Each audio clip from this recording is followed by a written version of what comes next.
नमो देवादिदेवाय त्रिनेत्राय महात्मने रक्तपिङ्गलनेत्राय जटामकुटधारिणे भूतभेतालजुष्टाय महाभोगोपवीतिने भीमाट्टहासवक्त्राय कपर्धिस्थाणवे नमः। पूषदन्तविनाशाय भगनेत्राभिदे नमः। भविष्यद्वृषभचिह्नाय महाभूतपते नमः। भविष्यत्त्रिपुरान्तकाय तथान्धकविनाशिने कैलासवरवासाय करिभिकृत्तिवासिने विकराळोर्ध्वकेशाय भैरवाय नमो नमः। अग्निज्वालकराळाय शशिमौळीकृते नमः। भविष्यत्कृतकपालिव्रताय परमेष्ठिने तथा दारुवनध्वंसकारिणे तिग्मशूलिने कृतकङ्कणभोगीन्द्र नीलकण्ठत्रिशूलिने प्रचण्डदण्डहस्ताय बडबाग्निमुखाय च वेदान्तवेद्याय नमो। यज्ञमूर्ते नमो नमः। दक्षयज्ञविनाशाय जगद्भयकराय च विश्वेश्वराय देवाय शिवशम्भो भवाय च कपर्दिने कराळाय महादेवाय ते नमः। एवं दैवस्तुतः शम्भुर् उग्रधन्व्यासनातनः उवाच देवदेवोऽयं यत्करोमि तदुच्यते यत्करोमि तदुच्यते यत्करोमि तदुच्यते।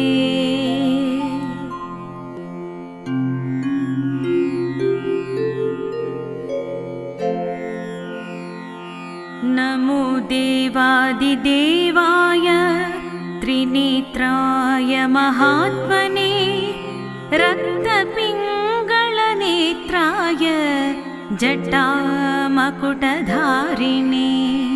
भूतभेतालजुष्टाय महाभोगोपवीतिने भीमाट्टहासवक्त्राय कपर्धिस्थाणवे नमः। पूषदन्तविनाशाय भगनेत्राभिदे नमः। भविष्यद्वृषभचिह्नाय महाभूतपते नमः। भविष्यत्त्रिपुरान्तकाय तथान्धकविनाशिने कैलासवरवासाय करिभिकृत्तिवासिने विकराळोर्ध्वकेशाय भैरवाय नमो नमः। अग्निज्वालकराळाय शशिमौळीकृते नमः। भविष्यत्कृतकपालिव्रताय परमेष्ठिने तथा दारुवनध्वंसकारिणे तिग्मशूलिने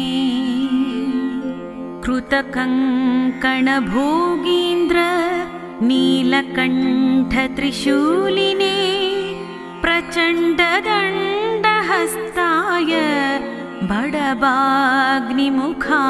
च वेदान्तवेद्याय नमो। यज्ञमूर्ते नमो नमः। दक्षयज्ञविनाशाय जगद्भयकराय च विश्वेश्वराय विश्वेश्वराय देवाय शिवशम्भो भवाय च कपर्दिने कराळाय महादेवाय ते नमः। एवं दैवस्तुतः शम्भुः उग्रधन्व्यासनातनः उवाच देवदेवोऽयं यत्करोमि तदुच्यते यत्करोमि तदुच्यते यत्करोमि तदुच्यते।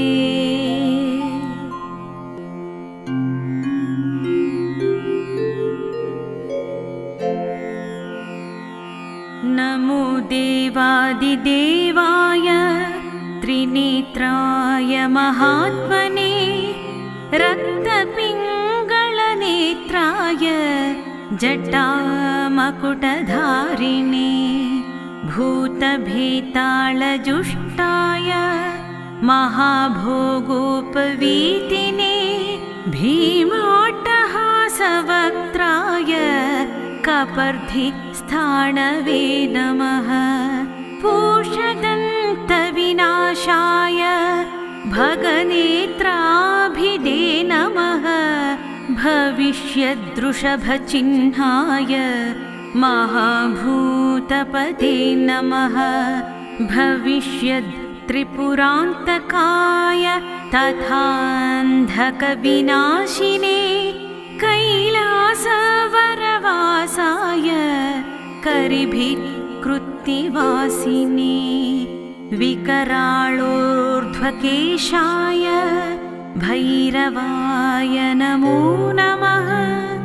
अग्निज्वालकराळाय शशिमौळीकृते नमः।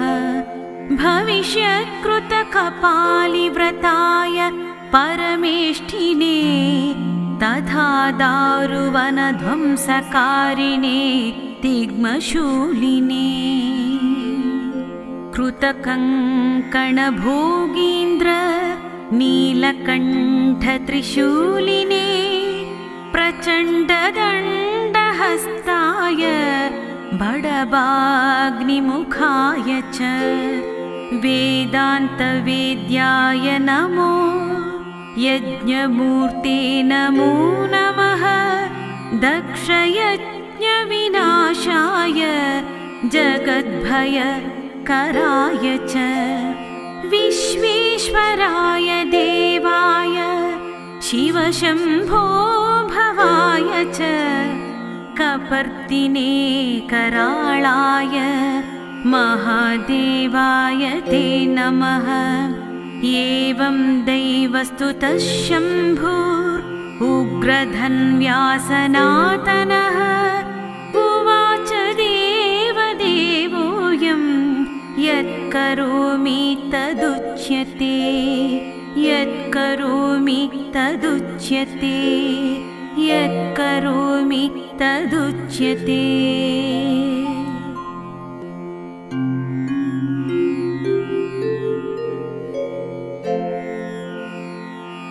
नमो देवादिदेवाय त्रिनेत्राय महात्मने रक्तपिङ्गलनेत्राय जटामकुटधारिणे भूतभेतालजुष्टाय महाभोगोपवीतिने भीमाट्टहासवक्त्राय कपर्धिस्थाणवे नमः। पूषदन्तविनाशाय भगनेत्राभिदे नमः। भविष्यद्वृषभचिह्नाय महाभूतपते नमः। भविष्यत्त्रिपुरान्तकाय तथान्धकविनाशिने कैलासवरवासाय करिभिकृत्तिवासिने विकराळोर्ध्वकेशाय भैरवाय नमो नमः। अग्निज्वालकराळाय शशिमौळीकृते नमः। भविष्यत्कृतकपालिव्रताय परमेष्ठिने तथा दारुवनध्वंसकारिणे तिग्मशूलिने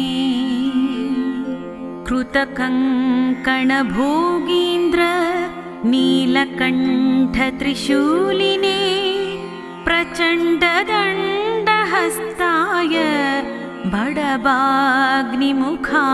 च वेदान्तवेद्याय नमो यज्ञमूर्ते नमो नमः दक्षयज्ञविनाशाय जगद्भयकराय च विश्वेश्वराय देवाय शिवशम्भो भवाय च कपर्दिने कराळाय महादेवाय ते नमः एवं दैवस्तुतः शम्भुर् उग्रधन्व्यासनातनः उवाच देवदेवोऽयं यत्करोमि तदुच्यते यत्करोमि तदुच्यते यत्करोमि तदुच्यते।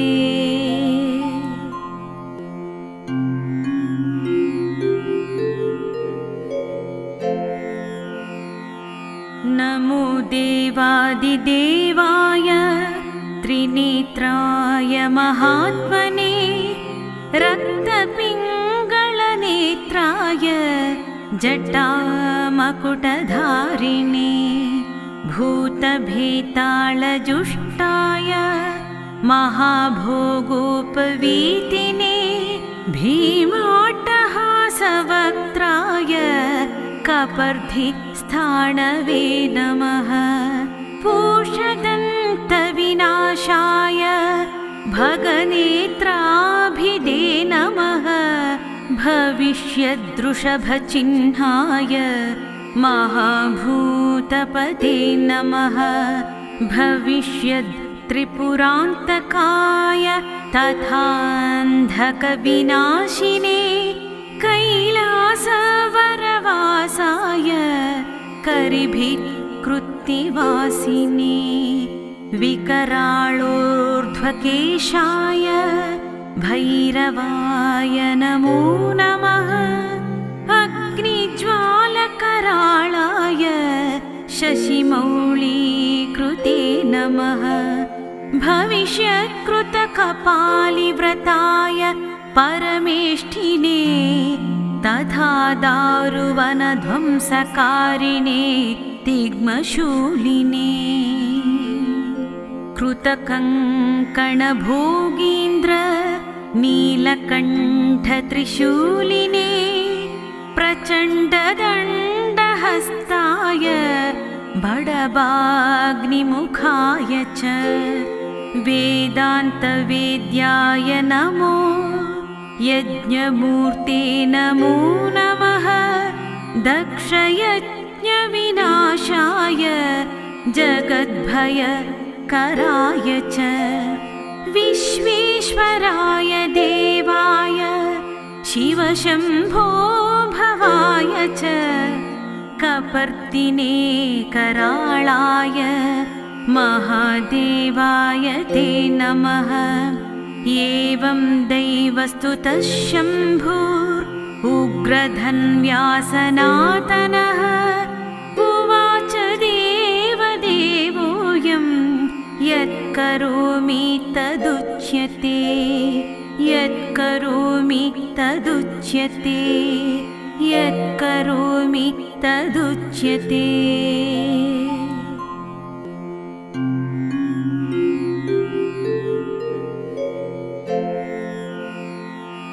नमो देवादिदेवाय त्रिनेत्राय महात्मने रक्तपिङ्गलनेत्राय जटामकुटधारिणे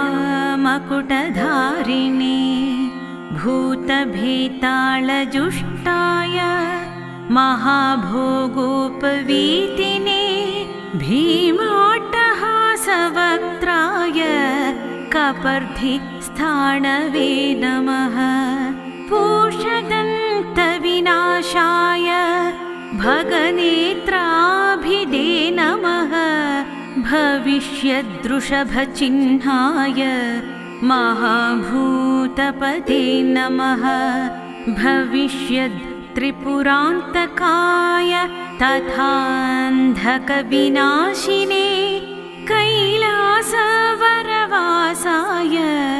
करिभित्कृत्तिवासिने विकराळोर्ध्वकेशाय भैरवाय नमो नमः अग्निज्वालकराळाय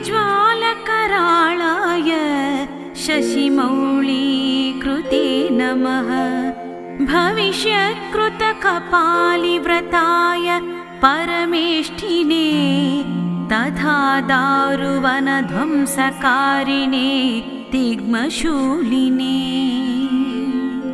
कृतकङ्कणभोगीन्द्र नीलकण्ठत्रिशूलिने प्रचण्डदण्डहस्ताय बडबाग्निमुखाय च वेदान्तवेद्याय नमो यज्ञमूर्ते नमो नमः दक्षयज्ञविनाशाय जगद्भयकराय च विश्वेश्वराय देवाय शिवशम्भो भवाय च कपर्दिने कराळाय महादेवाय ते नमः एवं दैवस्तुतः शम्भुरुग्रधन्व्यासनातनः उवाच देवदेवोऽयं यत्करोमि तदुच्यते यत्करोमि तदुच्यते यत्करोमि तदुच्यते।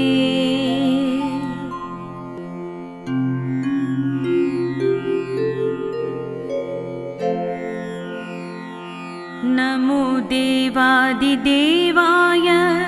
त्रिनेत्राय महात्मने रक्तपिङ्गलनेत्राय जटामकुटधारिणे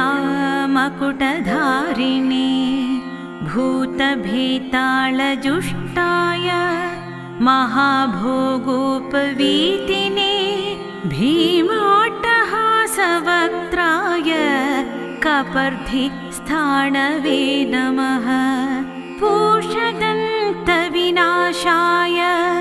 भगनेत्राभिदे नमः भविष्यद्वृषभचिह्नाय महाभूतपते नमः भविष्यत्त्रिपुरान्तकाय तथान्धकविनाशिने कैलासवरवासाय करिभित्कृत्तिवासिने विकराळोर्ध्वकेशाय भैरवाय नमो नमः अग्निज्वालकराळाय शशिमौळीकृते नमः भविष्यत्कृतकपालिव्रताय परमेष्ठिने तथा दारुवनध्वंसकारिणे तिग्मशूलिने कृतकङ्कणभोगीन्द्र नीलकण्ठत्रिशूलिने प्रचण्डदण्डहस्ताय बडबाग्निमुखाय च वेदान्तवेद्याय नमो यज्ञमूर्ते नमो नमः दक्षयज्ञविनाशाय जगद्भयकराय